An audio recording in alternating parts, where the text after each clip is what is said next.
Hey,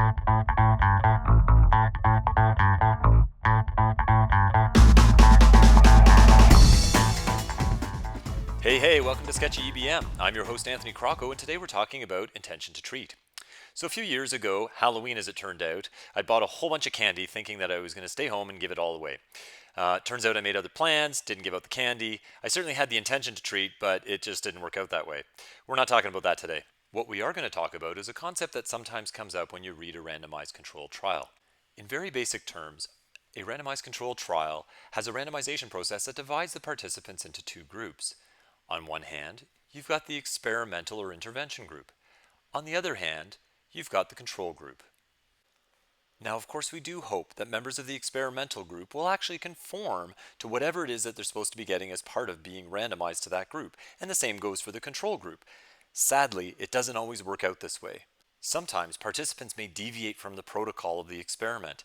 This can happen for random reasons, for instance, just getting the wrong intervention, but it can also happen for very specific reasons. For instance, members of one group may get side effects.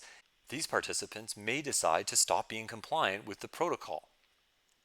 This leaves a potential for bias within the results. So now the researcher is stuck. They are asking themselves, what should I do with the data that results from these non-compliant participants? I think the best way to explain this is through a couple of examples. And for our fictional studies, there's two truths. The first is that there's no difference between the experimental group and the control group. The second is that 75% of everybody gets a good outcome. So here we have our control group and our experimental group. And both groups are going to have 4 participants. 3 of the 4 participants in the control group have a good outcome, 75%, as do 3 of the 4 participants in the experimental group. Now imagine for a second that this 4th participant in the experimental group, the one with a bad outcome, just so happens to be non-compliant with the experimental intervention. What should we do with their data? Well, we could throw it out and say, you know what, this data is corrupted. We could say, well, you know what, we'll move you over to the control group because effectively, you weren't really treated like the experimental group, or we could just leave them in the group that they were originally assigned. As it turns out, each of these options has its own EBM name. The first option, called per protocol, is where we only examine the data from participants who were compliant with the methodology.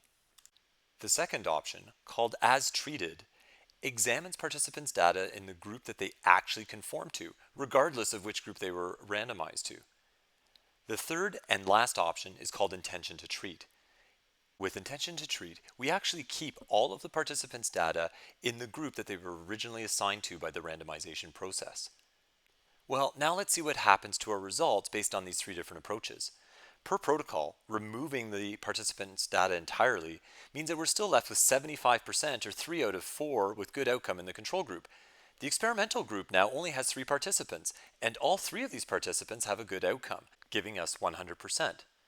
Our second option is to use the as-treated protocol. If we do this, we move the participant to the control group.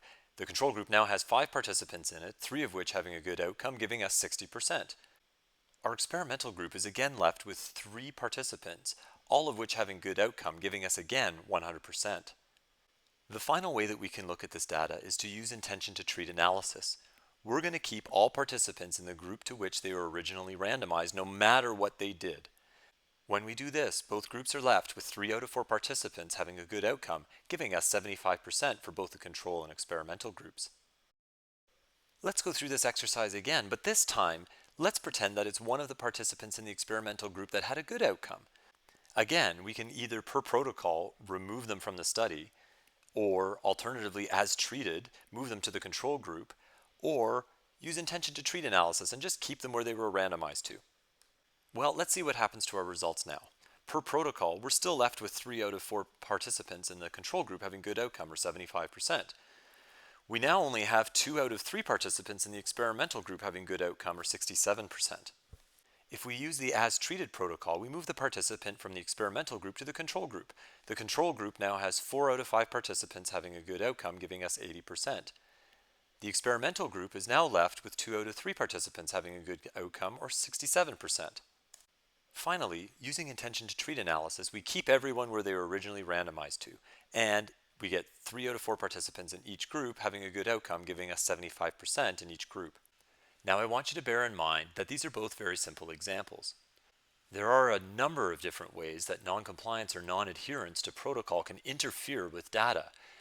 And as it turns out, the best way to manage the potential bias that occurs from non-compliance or non-adherence is to use intention to treat analysis. Most randomized controlled trials have something called a consort diagram. The consort diagram actually depicts what happens to the data from each of the patients that were included in the study. I think it's a good idea to always make sure that randomized controlled trials have a consort diagram and look for intention to treat analysis because it really is the best way to minimize the effects of bias that occurs from participants in a study that don't adhere to protocol. I hope you enjoyed this episode of Sketchy EBM. Please do take the time to evaluate and, as always, draw your own conclusions.